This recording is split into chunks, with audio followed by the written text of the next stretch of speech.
Welcome to the Archive360 podcast titled Clouds, Backdoors, Secrecy Orders, and the Lawful Access to Encrypted Data Act.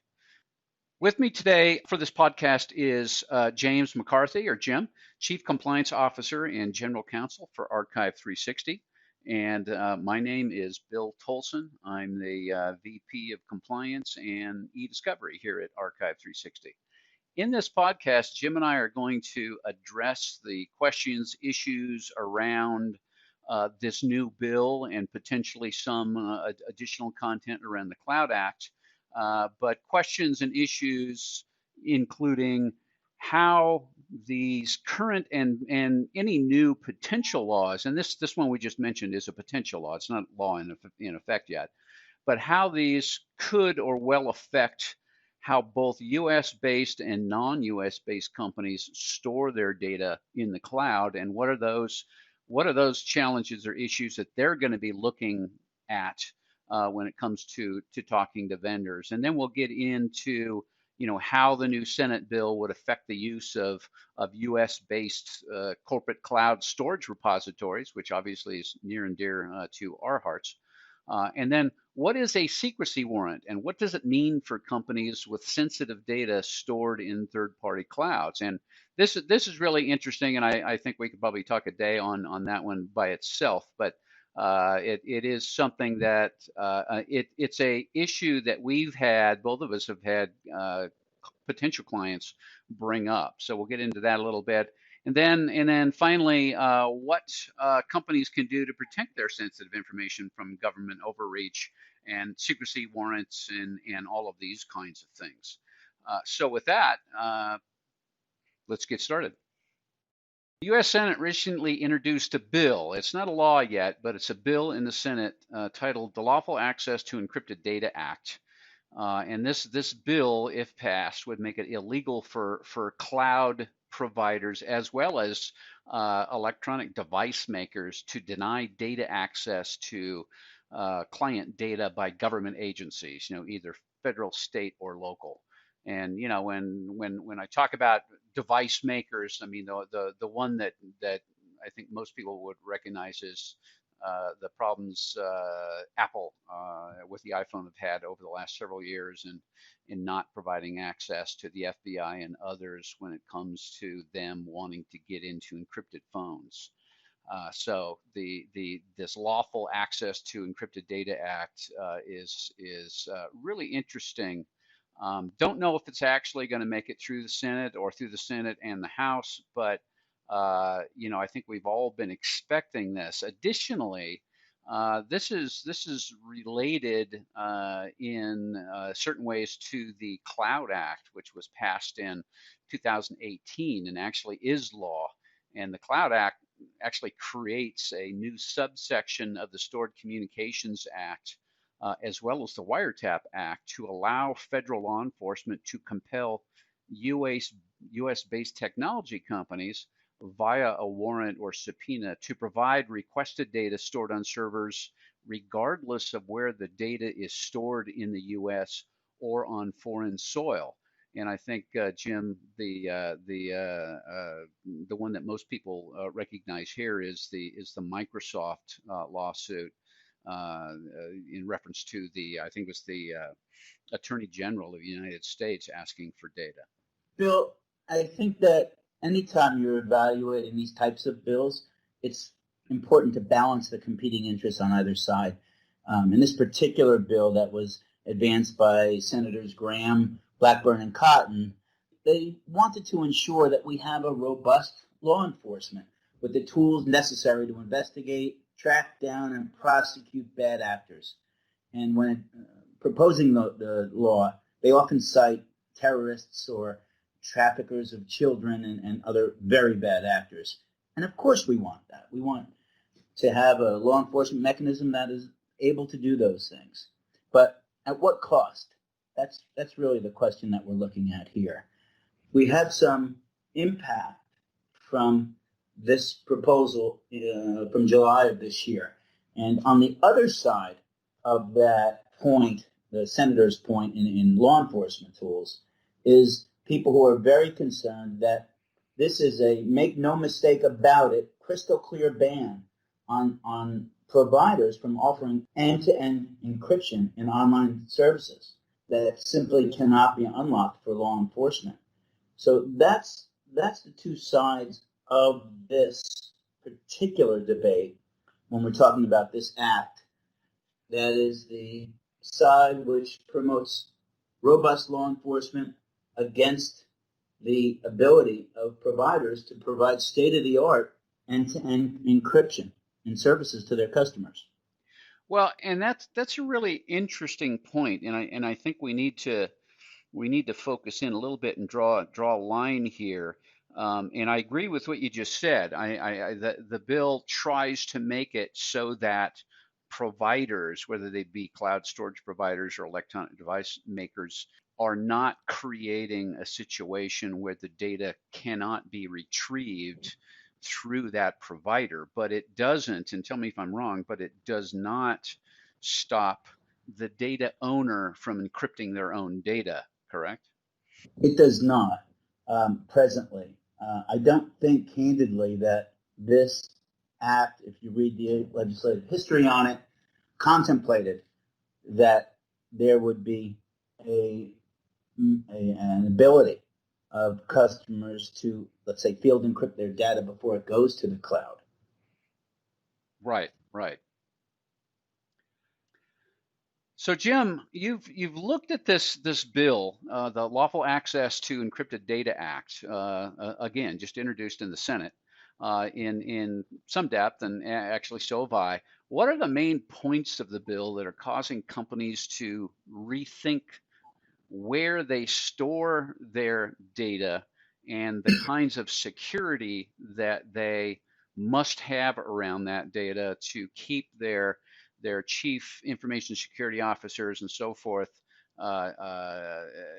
satisfied? I think that the two main points of this bill that are causing security officers a lot of concern is, one, the fact that the U.S. government is essentially demanding companies to provide either a key escrow or an encryption backdoor to its proprietary software applications. And in doing so, and we understand full well, Bill, that we want robust law enforcement tools, but if we just focus on the backdoors for a moment, this creates a major target because it is not just the government that will be able to get this backdoor. And let's presume that the government's track record of holding things in confidence is different, and that there is no exposure from government authorities once this backdoor is created. There's also a very large concern that other actors could get access to these backdoors. And the concern for companies is simple. I mean, with these backdoors, I can access your bank account information, Bill. I can access your passwords, your credentials, your everything that you do online. And since we're living more of our lives online, the impact of that kind of access can't be understated.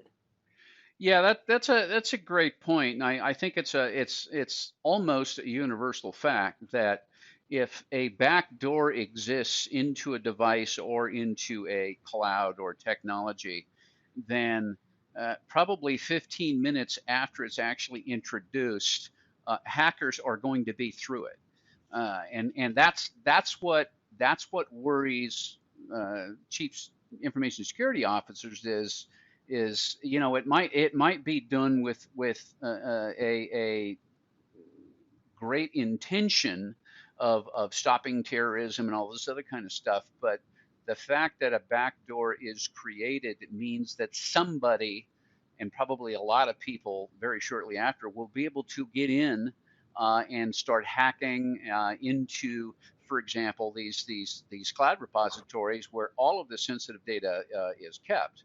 And we all know what kind of sensitive data we're talking about. It's IP, it's M&A activity, it's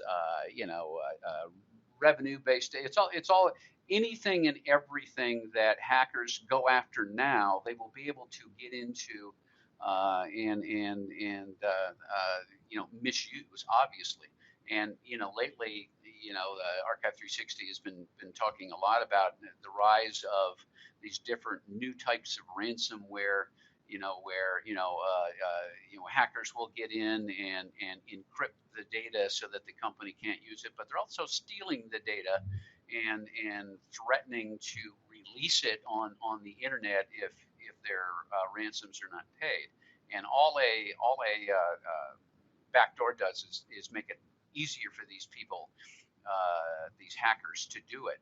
And that, I think that's one of the main issues that most companies have with this bill. Secondly, the bill itself, and I've read it a couple of times, and I'm sure you have too, Jim. It is a bill targeted at service providers, not on again end user clients. So I've read it with this particular in mind. It does not say that an individual company or user who owns the data cannot protect their data and encrypt it. That's right now, that's probably a bridge too far, I think, and no one would go for that. Maybe someday, but not right now. But what they're saying is we want device manufacturers and service providers to provide a way in for the government, and it could be in any government agency that has the appropriate court approval to go in and look at data. And as we get into talking about secrecy orders, in many cases, the data owner, the company who owns the data, who stored it up in the cloud, would not know that their data has been reviewed by a government agency. That's correct, Bill. I didn't know if that is common knowledge, but when, let's say, Apple is subpoenaed by the U.S. government, when a secrecy order is issued, that means Apple may not even tell its customer that its data has been revealed to the governmental authorities. And you can certainly see both sides of that issue as well. You do not want to tip off a bad actor that there's an investigation being made against him or her. And the other concern on the other side is that there's serious privacy issues, that if Apple's customers knew that their data could be provided without their knowledge like this, maybe those customers would be less likely to use those services from Apple. Yeah. Apple would lose business, and that's why they've fought so hard, and that's why other companies as well, not just Apple, but other companies as well, have fought so hard, because even people who don't have criminal intent want their data protected from hackers and ransomware and all these kinds of things. We have read stories over the last several years about potential agency misuse of data in warrants. So it has become a much bigger issue. We're talking about secrecy warrants here especially, and that's one of the issues that many clients bring up with us, and I'm sure others, when they're talking about a given cloud repository. Number one, what's your security levels? What's your stance on do you fight a government secrecy order, or do you just go with it? And i.e. the data owner will never know that their data's been reviewed. I mean, and then like Jim, like you said, a secrecy order basically says that give us access to Archive360's data, and by the way, it's against the law for you to tell them that we've accessed the data and copied it. Right. Bill, picking up with something you had mentioned a moment ago, this act is limited as far as who it's directed at. Its genesis was the dispute that Apple had with law enforcement when the San Bernardino terrorist attack occurred, and they were having difficulty getting into one of the terrorists' phone to find co-conspirators, and that was a legal battle that raged on.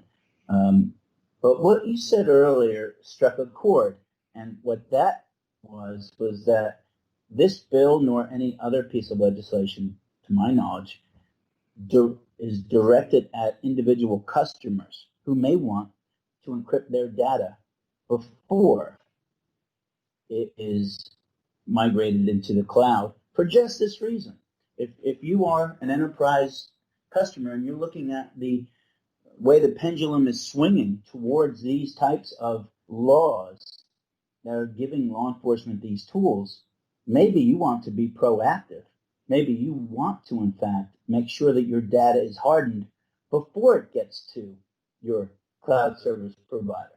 And thereby, any type of backdoor or key escrow that these laws come up with would be rendered moot because of the fact that the customer's already taken proactive steps to harden its data. Well, that's a great point, and that is the one capability that individuals and companies have to protect their data from this kind of action. And again, we're not saying that the act is evil or anything else. It's basically, we all know the reasoning behind it, and in certain cases it makes a lot of sense. But lots of security people in companies, they're tasked with protecting, securing their data, and having the ability for some entity, whether it be the government or hackers or whatever else, get access to it makes them nervous. Just think about what healthcare chief security officers are worrying about with HIPAA and all the secrecy requirements around it, or privacy requirements around it, and the potential gigantic fines that can go along with this kind of stuff. So one of the only answers against this kind of potential activity and laws that support it is actually encrypting your data with your own encryption keys and keeping those keys secret. So you might have a bunch of sensitive data up in cloud ABC. And if an intelligence agency comes to your, to the cloud's, legal department and says, hey, we have a secrecy order here, we need this data, we need access to the data right now. And oh, by the way, if you, the cloud provider, have encrypted this data, you must decrypt it for us and give us access and let us view it and potentially let us copy it. And if that data was encrypted by the data owner who has their keys stored separately, for example, on premise, then that secrecy order really goes nowhere because the cloud provider cannot decrypt the data. That's entirely true, Bill. And let's get into that even further. Suppose that you believe that sophisticated criminals and sophisticated hackers know what we know. Wouldn't they use or adapt the strongest state-of-the-art encryption to protect their data just in the exact same way? And that's one of the arguments for this law really being not able to achieve what it was intended to do. There's a fair argument to be made that this act will really only harm law-abiding individuals because the very sophisticated hackers will know exactly what to do to keep their data protected from law enforcement, even if this act is passed. So yeah. That's a great point. That's an obvious reality that most lawmakers don't necessarily take into account. I mean, I don't think in most cases you can ever get people to believe that politicians are technologically proficient. So a lot of these laws come out with obvious kind of question marks, like, well, what do you do in this, and couldn't you get around it in that? And their first attempts, hopefully, during the process of bringing the bill into a law, they bring in a lot more technical people to really look at the actual realities. But again, we're getting clients, particularly asking us, can I designate a part of the world where I want the data stored versus it being stored in the United States, so it's not accessible via the Cloud Act, for example, or the Stored Communications Act to either eDiscovery requests or to secrecy warrants, and that falls into the whole idea of the Privacy Act being invalidated and EU companies being very reticent about transferring personal information to the United States because the U.S. companies cannot guarantee that they won't be forced to give up the data to a legal e-discovery request or warrant. Yeah, and that is always the other rub in this, is that when our law enforcement tools become more effective, our businesses that do transact business overseas and different regions of the world that have different priorities for privacy, it really puts American businesses at a disadvantage because, as you saw in the recent Schrems 2 decision, the fact that our law enforcement has such a long reach has caused these, the directives and these privacy, these privacy groups to lobby their governments and to have these kinds of restrictions on U.S. businesses that puts us behind the eight ball to a degree. Well, and this discussion we've had over the last minute or so brings up a question I've been curious about. Is it against the law, U.S. law, for companies to purposely direct their data to be stored outside the U.S. specifically to avoid these particular issues? There are export control laws regarding certain assets, that would include intellectual property. But as a private citizen, if I wanted my data stored in Ireland, for example, there'd be no restriction on me from doing that, okay, provided I wasn't transporting certain assets. Yeah, I mean, and I would assume also that it couldn't be proven down the line that you were moving data that was involved in potential illegal activities to be hidden that way. That's like almost destruction of evidence, right? Right. I mean, I couldn't conceal any actions of a crime or potential crime by doing that. But if I just had privacy concerns that I wanted to be beyond the reach of these types of laws, I don't know any particular law that restricts me from having my personal information kept abroad.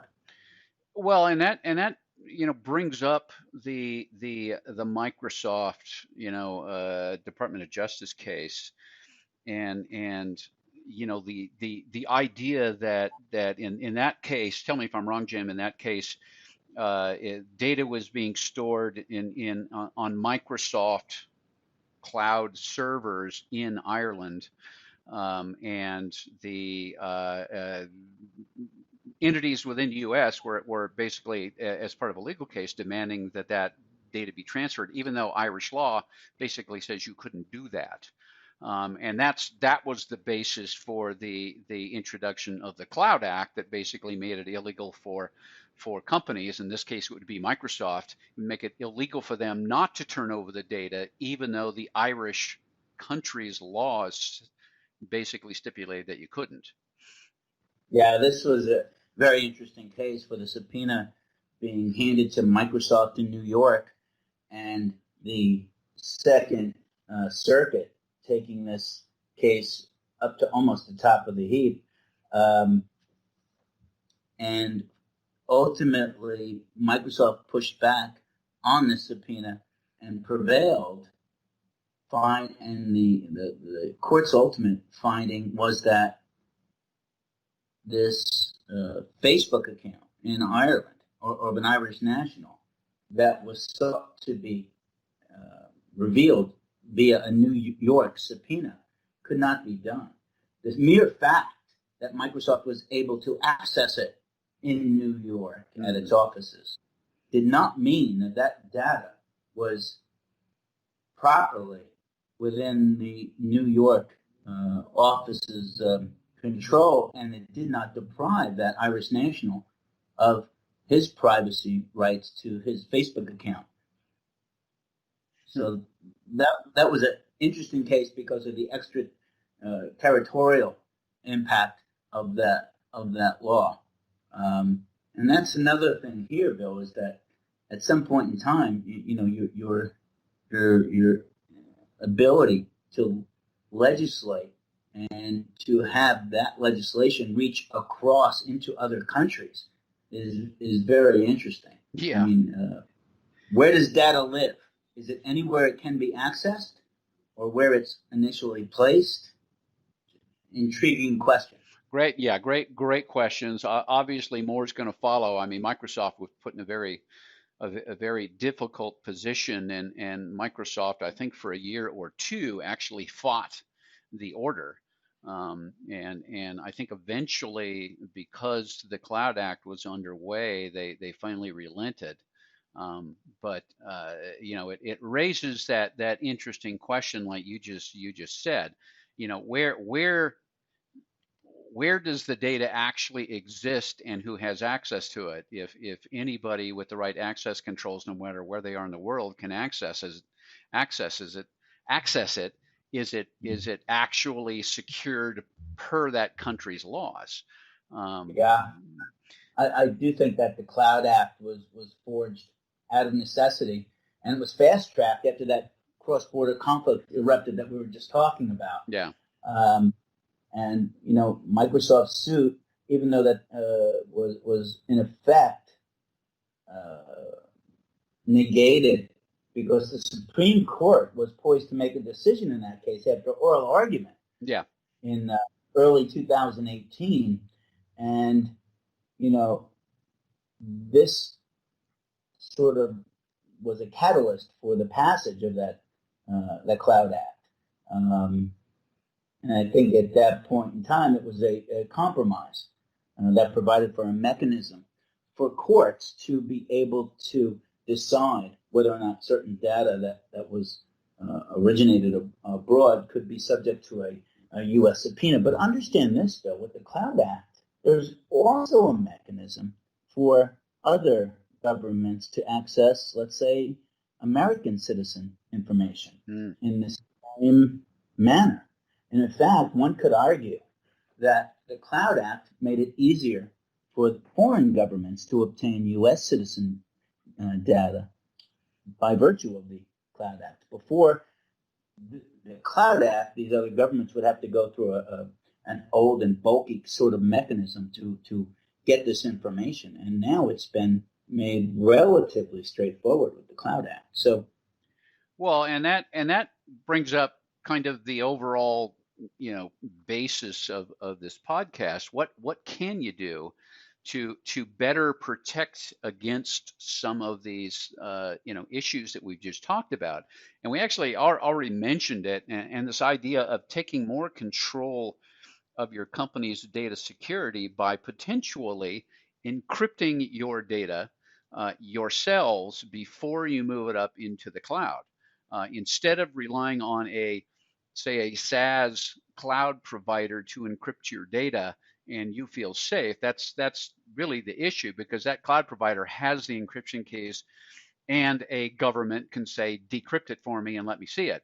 If they don't have the decryption keys, then whoever is in control of that secrecy warrant must come to the company and say, we want your data. And obviously it wouldn't be secret then, because for them to get the data, number one, you're going to have to turn it over, but you're also going to have to provide the encryption key. So, I've heard secrecy and privacy experts say the same thing. Really, the only way to protect against it now is to do your own encryption before moving it into the cloud. And obviously, we're talking about it here at Archive360 because we have that ability in our archive to Azure information management archiving cloud to allow for data before it's moved into the cloud tenancy to be encrypted on site, and the encryption keys to be kept and secured on site, so that secrecy warrants and other governmental intrusions into the data would be much more out in the open and harder to get versus the way that the technology, most cloud technologies, are set up now. I agree. This conversation does circle back to that time and again, Bill, that take control of your own data, encrypt it before the cloud provider has access to your data. That is really the only way to solve it right now, and probably in the future going forward, unless there's some really wild new technology that comes out. That's really what needs to be done. So when you're talking to a potential archiving vendor, a basic requirement would be, I need to be able to encrypt my data and keep my own encryption keys on site before the data is moved up into whatever cloud. Yeah, and to be clear, Bill, this is not a prescription on how to avoid law enforcement. No, what I think that the primary benefit behind encrypting your data first is to avoid things that happen every day. For example, if Capital One had encrypted its customer data prior to a wayward Amazon employee exposing over 100,000 accounts, that would have made everyone's life a lot easier a few years ago.